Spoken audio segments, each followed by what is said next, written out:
Assalamualaikum warahmatullahi wabarakatuh. Perkenalkan, nama saya Widya Sari Indah Putri dengan NIM 1122111713 dengan ruangan MA22 CA01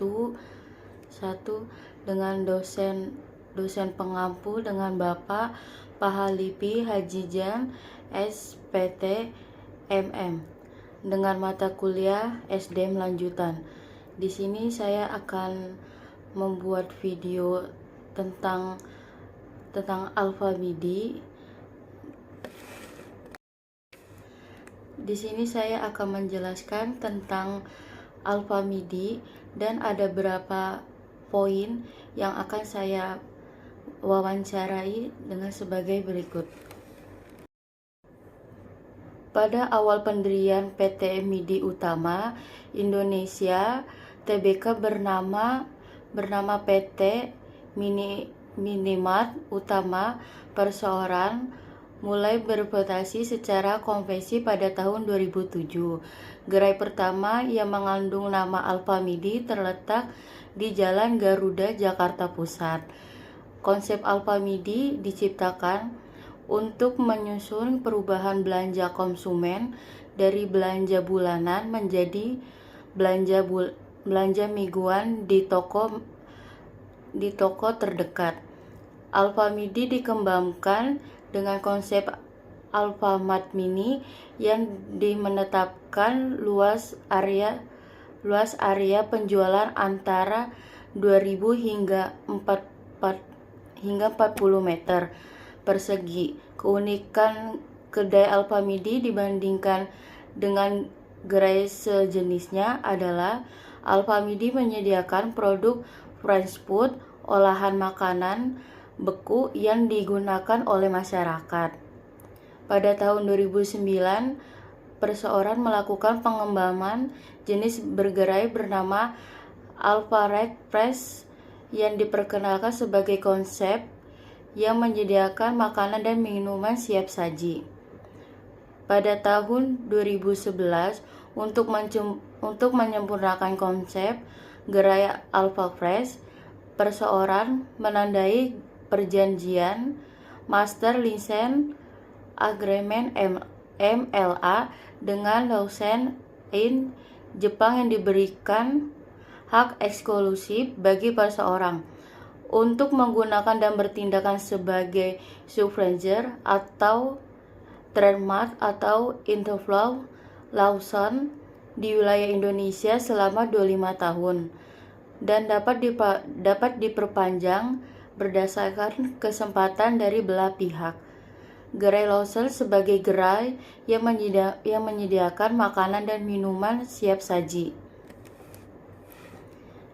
Sejalan dengan langkah strategi penjualan supaya tidak terjadinya tumpahan tinggi antara format gerai yang ada, sejak bulan Maret 2015, gelar iPlaza sudah tidak berproses lagi.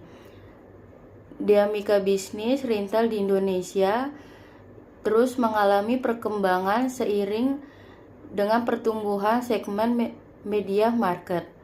Oleh sebab itu, Perseorangan berupa menyempurnakan konsep gerai Alfa MIDI dengan membentuk Alfa Market pada tahun 2015.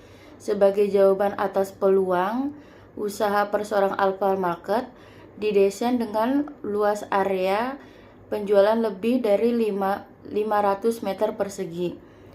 Alfamart hadir dengan gerai yang lebih luas untuk menyelesaikan kebutuhan pelanggan dengan menyediakan instrumen yang lengkap didukung oleh strategi marketing yang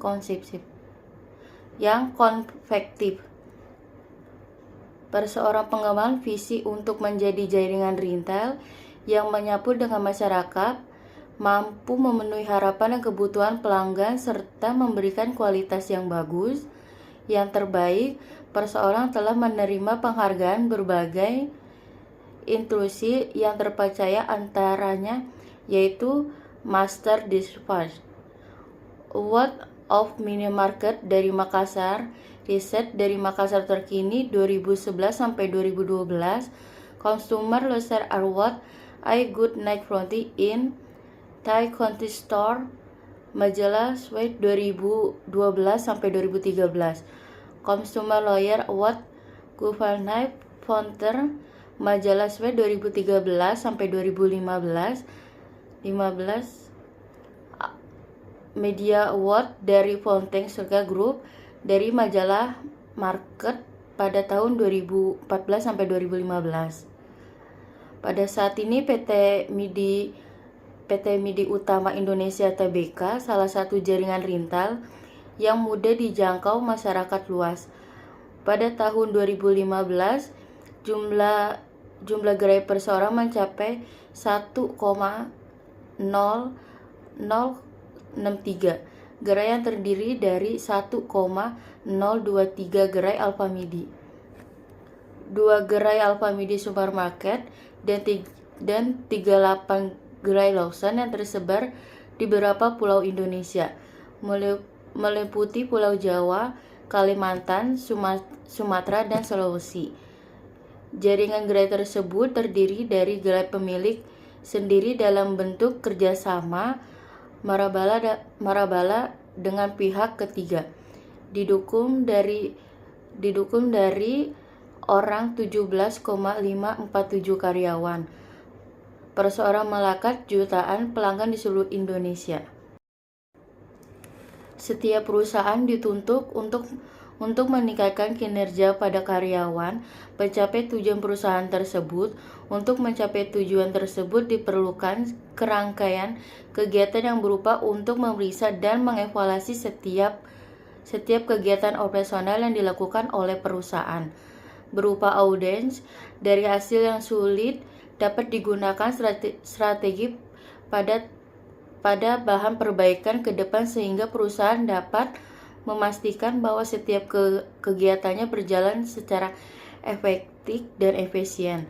Audit merupakan suatu perusahaan pengumpulan data, penilaian, dan evaluasi bukti tentang informasi untuk menentukan dan laporan kesesuaian antara informasi dan kriteria yang dapat diterapkan. Audit yang terdiri harus dilakukan oleh beberapa pihak, karyawan dan manajemen, untuk menentukan dan menilai apakah kebijakan dan kegiatan perusahaan sudah tepat atau masih diperlukan dievaluasi.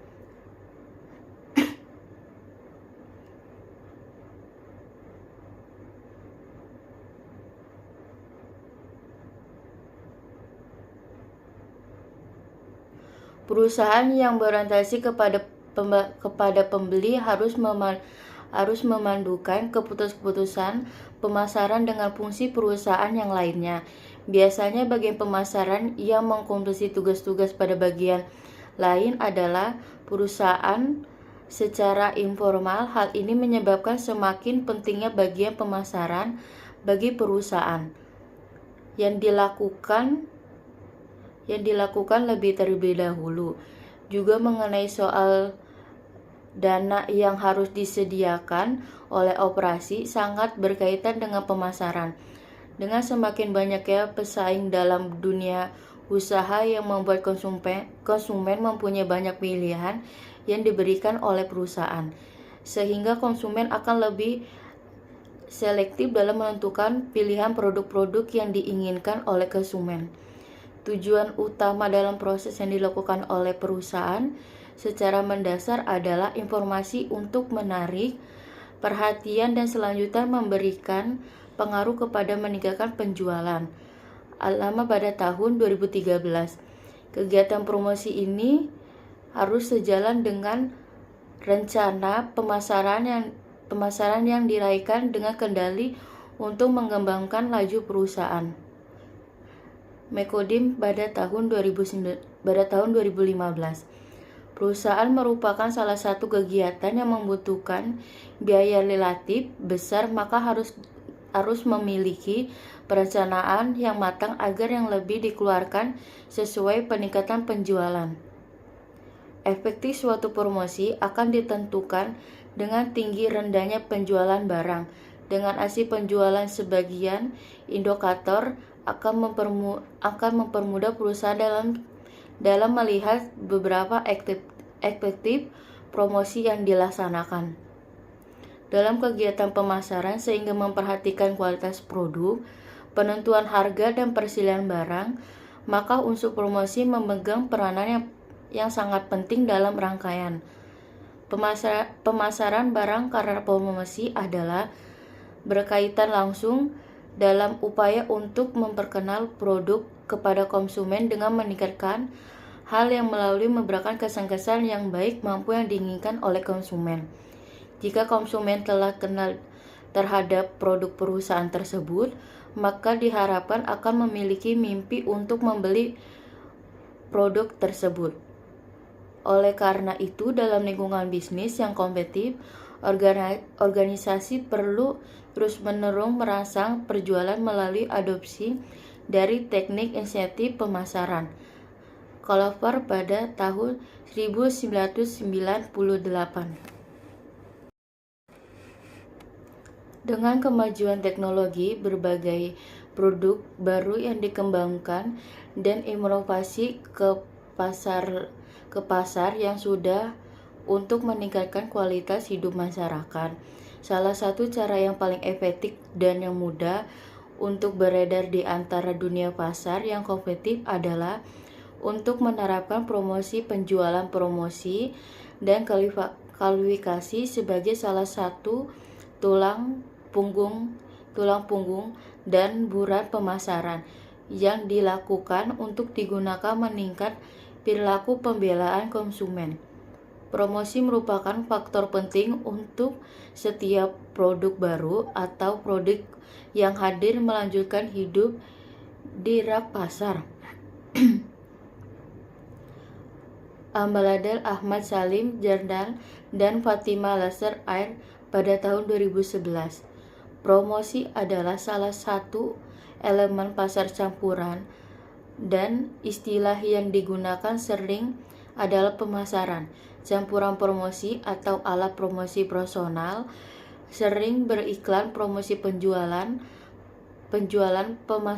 pemasaran langsung, dan komoditas. Sebuah promosi menentukan berapa banyak perhatian yang membayar untuk masing-masing setiap 5 kategori dan beberapa banyak uang anggaran untuk masing-masing perusahaan tersebut.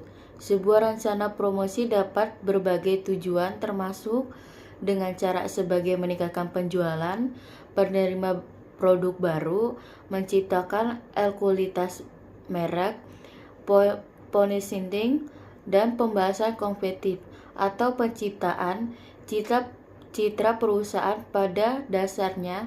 Namun ada 3 tujuan dari dasar promosi, yaitu untuk mensajikan informasi kepada konsumen. Yang kedua, meningkatkan permintaan dan untuk membedakan produk. Yang ketiga, kualitas produk adalah kemampuan suatu produk untuk melakukan fungsi menurut Conlett dan Keller pada tahun 2009. Kualitas produk adalah kemampuan suatu produk untuk memberikan hasil kerja yang sesuai, bahkan memiliki keinginan pelanggan tersebut.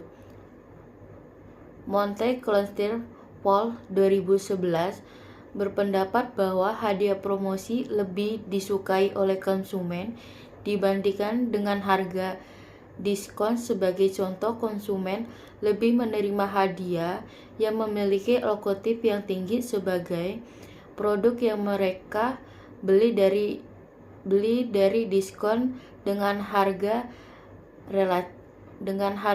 leasing. Berdasarkan fenomena tersebut, maka peneliti tertarik untuk melakukan penelitian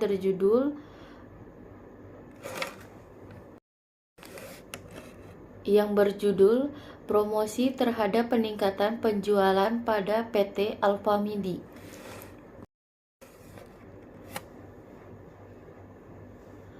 Promosi merupakan salah satu variabel yang di dalam marketing mix yang sangat penting dilaksanakan oleh perusahaan dalam memasarkan produk atau jasanya.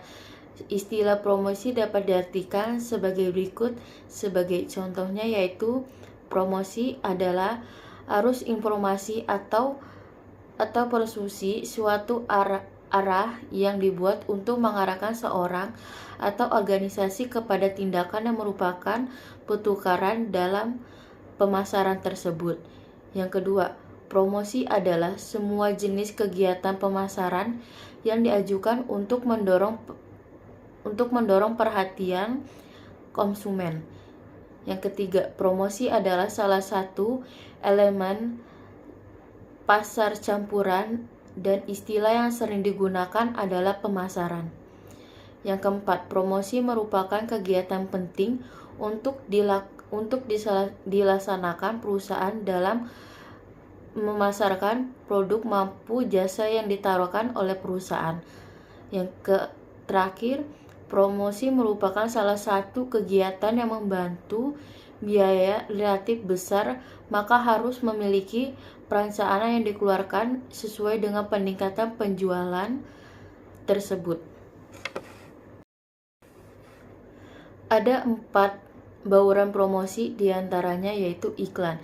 Iklan adalah bentuk ide produk dan promosi layanan dan prestasi dari sponsor. Iklan bisa dapat dimiliki bentuk dengan secara internet, film, majalah rumah, atau memfilmkan kemasan luar, tanda-tanda display, tempat pembelian, poster, dan selembaran iklan dicetak dengan iklan siaran ataupun siapan kemasan tersebut. Yang kedua, penjualan.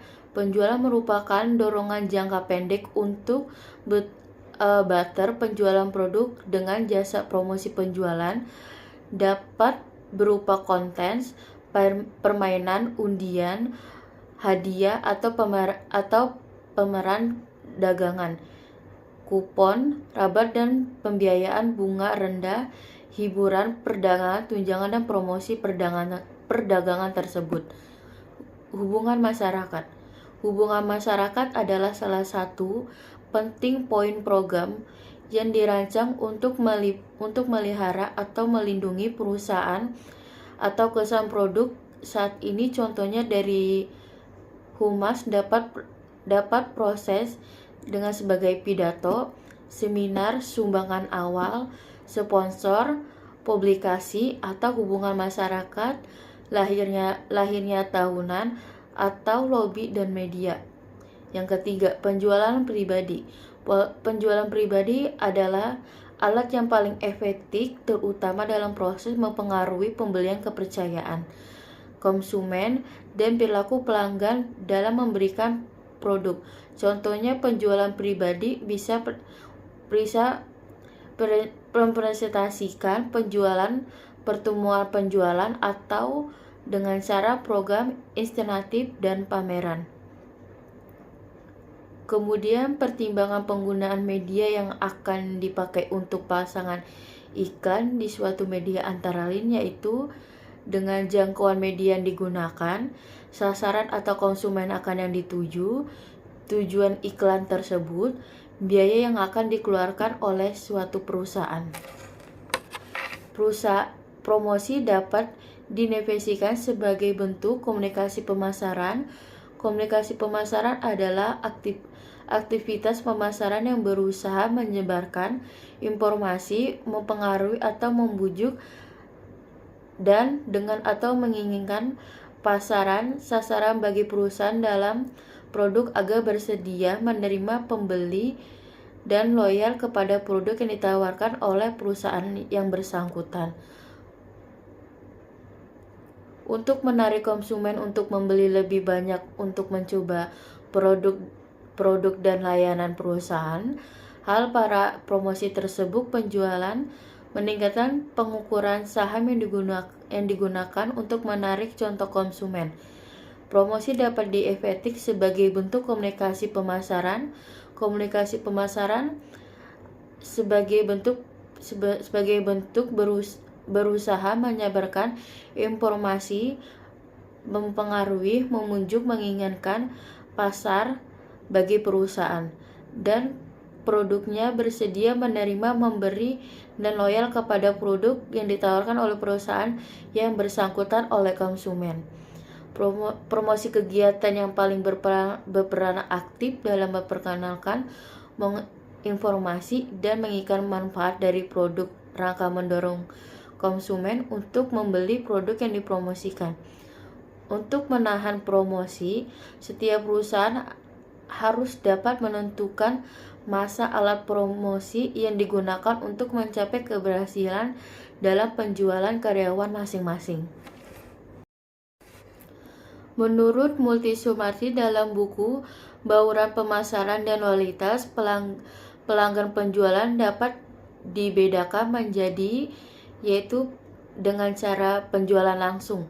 Penjualan langsung yaitu suatu proses membantu dan membujuk suatu atau lebih dari calon konsumen untuk membeli barang atau jasa atau bertindak sesuai dengan ide yang bertentu dengan menggunakan konsumen dengan tatap muka. Penjualan tidak langsung yaitu bentuk presentasi dan promosi gagasan barang dan jasa dengan menggunakan media tertentu seperti kabar, majalah, radio, televisi, papan iklan, brosur, dan yang lainnya. Basis waspada buku manajemen penjualan menerapkan bahwa terdapat beberapa jenis penjualan yang bisa dikenalkan dalam masyarakat, diantaranya yaitu yang pertama, trending selling merupakan penjualan yang terjadi bila produsen dan pedagang besar mempersilahkan mengencer untuk berusaha memproduksi produk mereka.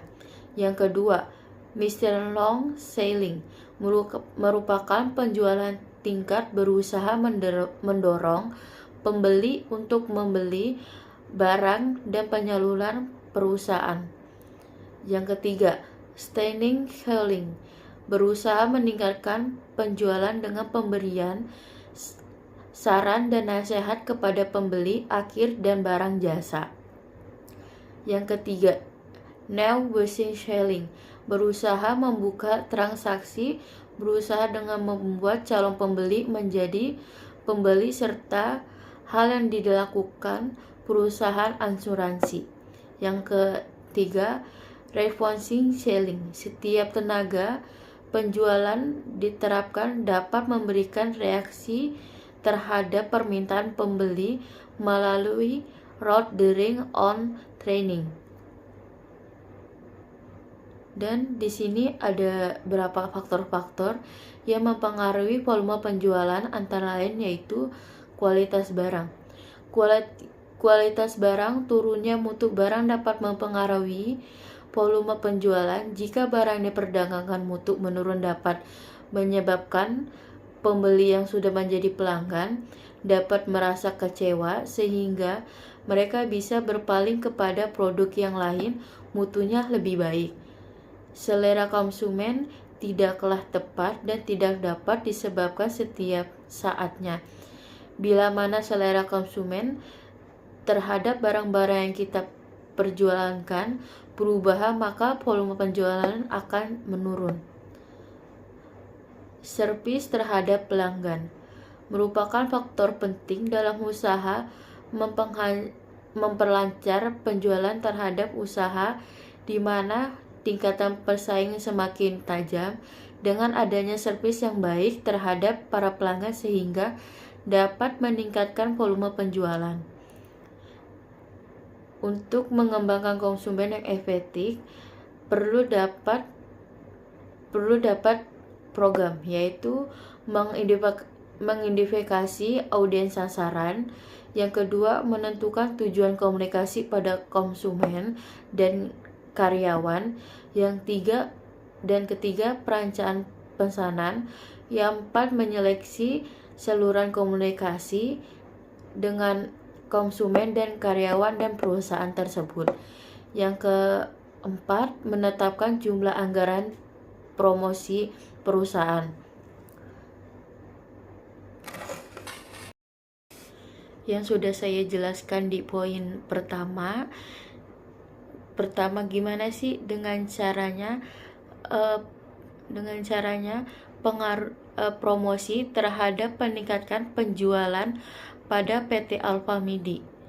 Dan di sini saya akan menjelaskan beberapa poin penting wawancara tersebut, yaitu yang pertama, poin yang penting itu dari segi aspek pelatihan pada Alfamidi tersebut. Metodologi dan tujuan pelatihan PT Alfamidi. Pendekatan pelatihan Alfamidi menekankan pembelajaran praktis, memastikan bahwa karyawan memperoleh keterampilan yang langsung dapat diterapkan oleh tugasnya sehari-hari. Program pelatihan dirancang dengan mencapai tujuan berikut: meningkatkan keterampilan karyawan, yaitu program pelatihan bertujuan untuk meningkatkan keterampilan teknis karyawan, keterampilan komunikasi, dan kemampuan memecahkan masalah. Yang kedua, promosi atau pertukaran pengetahuan.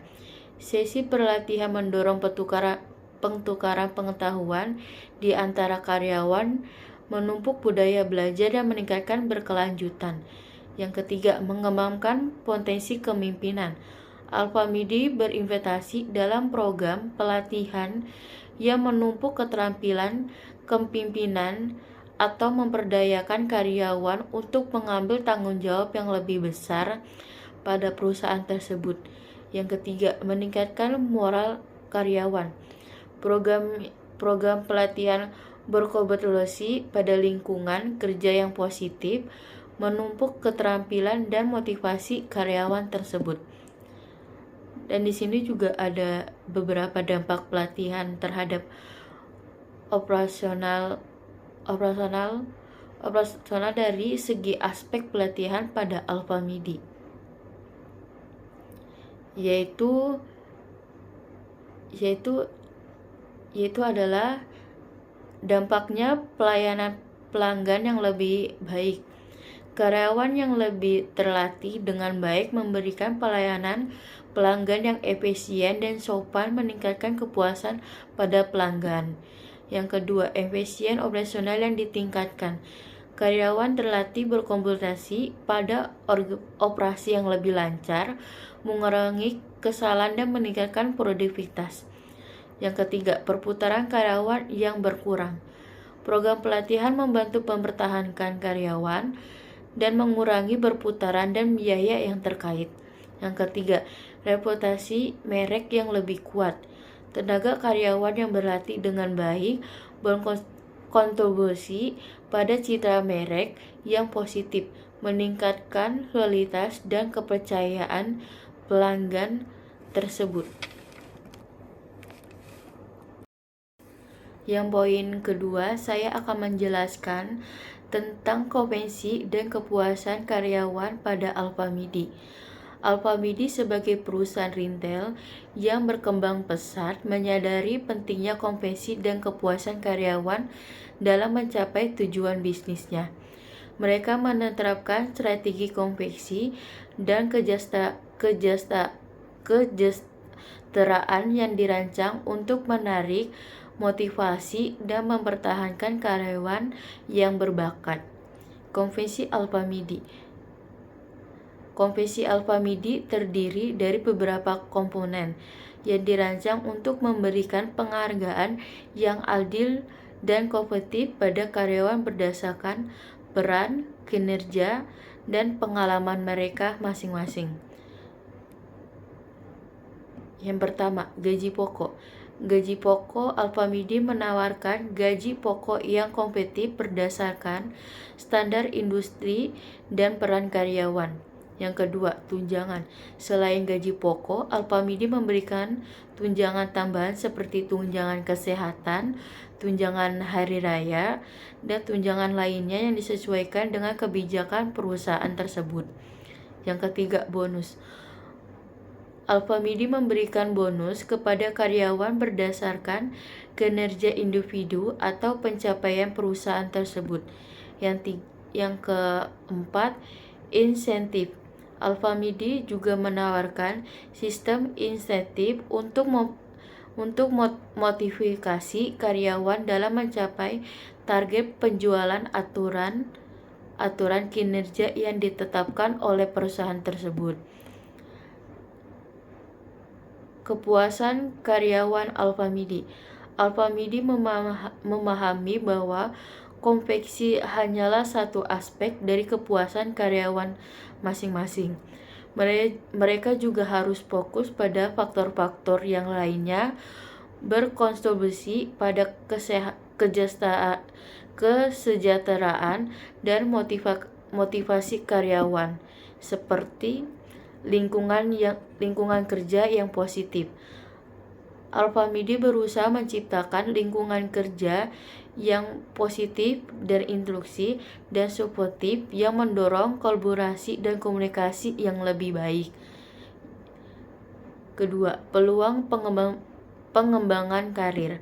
Alfamidi memberikan peluang pengembangan karir yang jelas karyawan, termasuk program pelatihan, mentor, dan kesempatan promosi internal yang lainnya. Yang ketiga, kesehatan dan keselamatan karyawan masing-masing.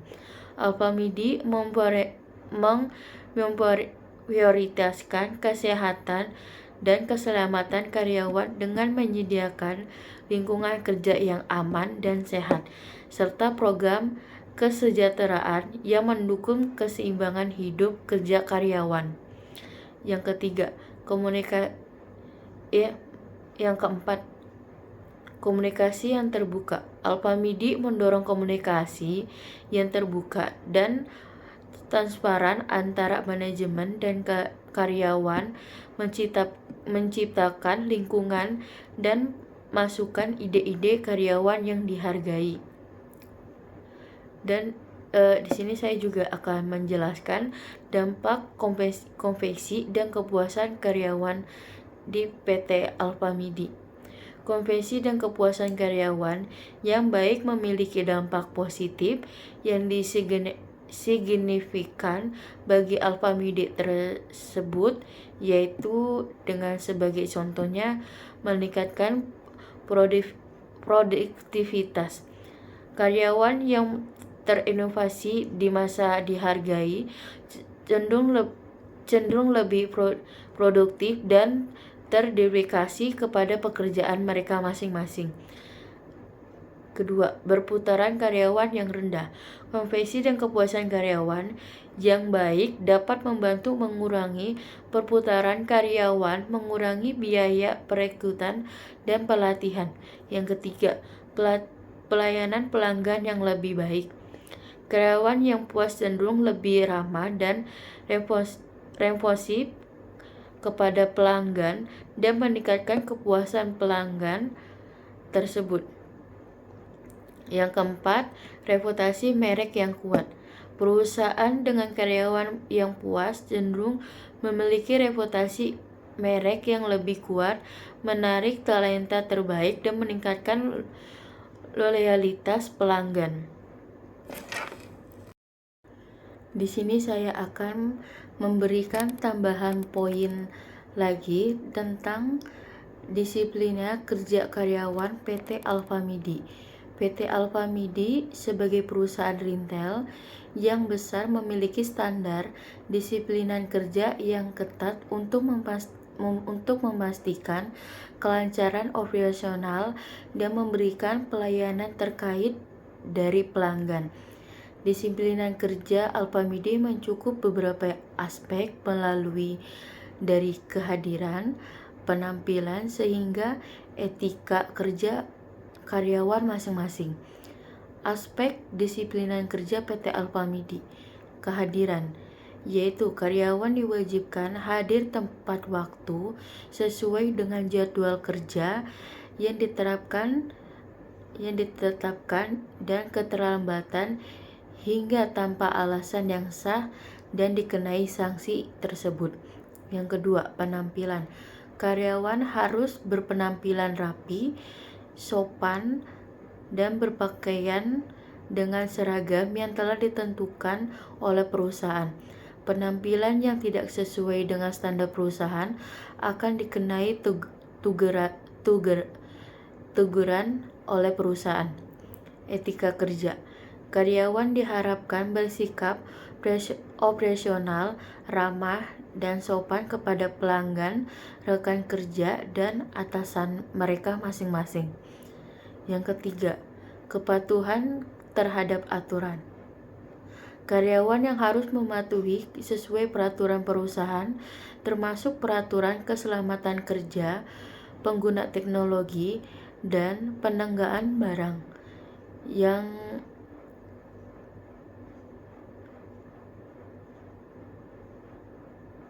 Yang kelima, kinerja. Karyawan harus diharapkan untuk mencapai target kinerja yang telah ditetapkan dan memberikan kontribusi positif terhadap pencapaian tujuan perusahaan. Sistem disiplina kerja PT Alfamidi. PT Alfamidi menetapkan sistem disiplin kerja yang adil dan transparan. Sistem ini mencukup, yaitu dengan sebagai contoh, teguran lisan. Untuk pelanggan ringan, karyawan dapat diberikan teguran lisan oleh atasannya langsung.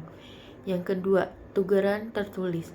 Untuk pelanggan yang lebih serius, karyawan dapat dikenai teguran tertulis yang tercatat dalam dokumen resmi perusahaan.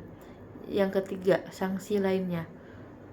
Untuk pelanggan berat, karyawan dapat dikenai sanksi yang lebih berat seperti penangguhan semesta atau pemotongan gaji atau bahkan pemecatan karyawan tersebut dengan kesalahan perusahaan.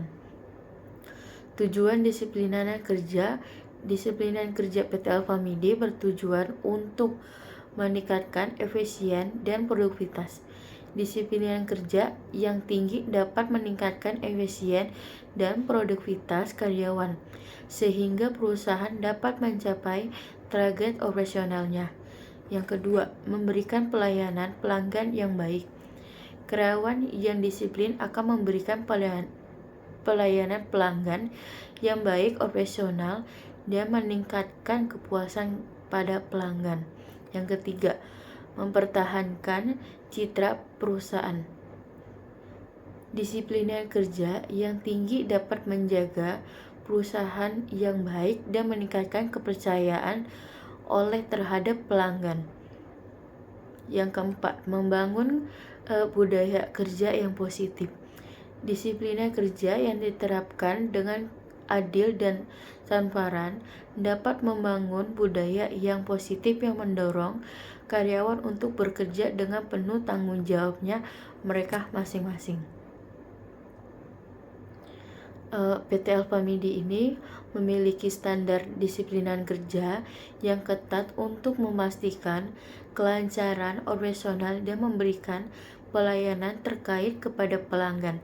Sistem disiplinan kerja yang diterapkan dirancang untuk adil setiap karyawannya, transparan dan motivasi karyawan untuk bekerja penuh tanggung jawab dan operasional oleh tim atau perusahaan yang telah diterapkan. Demikian beberapa hal yang bisa saya sampaikan kepada kesempatan hari ini. Saya mohon maaf yang sebesar-besarnya apabila ada tutur kata maupun tindakan yang kurang berkenan bagi Bapak Halipi. Sekian dengan ini presentasi yang saya wawancarai tentang bagaimana promosi pada PT Alfamidi dan beberapa poin penting yang sudah saya sampaikan hari ini. Saya tutup, terima kasih atas kehadirannya. Wassalamualaikum warahmatullahi wabarakatuh.